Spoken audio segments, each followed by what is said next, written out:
আজকে আমি এখানে কলিজাগুলো আর হচ্ছে ক্যাপসাগুলো একসাথে মিক্স করে নিয়েছিলাম। তো এগুলো অবশ্যই গরম পানি করে সিদ্ধ করে নেবেন আপনারা। আমি যেভাবে রান্না করি আমি আপনাদের সেই প্রসেসটাই জানিয়ে দিচ্ছি।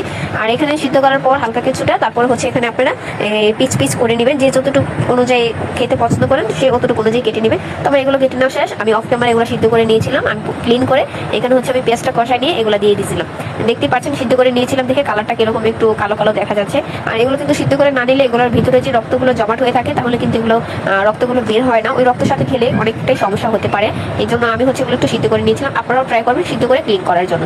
তো দেখেন আমি এখানে কষাচ্ছিলাম, আর এটা যত ভালো মতো কষাবেন ততই মতো। আমি একদম ভাজা ভাজা করে ফেলছিলাম কষাইতে কষাইতে। তো এখানে কিছুটা পরিমাণে জল দিয়ে দিয়েছি, আর এটা কিন্তু আদা রসুন তারপরে হচ্ছে জিরার গুঁড়ো মশলাগুলো একদমই ভালো মতো করে সবকিছু মিক্স করে দিতে হবে। একটা মশলা কম হলে কিন্তু এই কলিজা ভুনাটা মজা লাগবে না।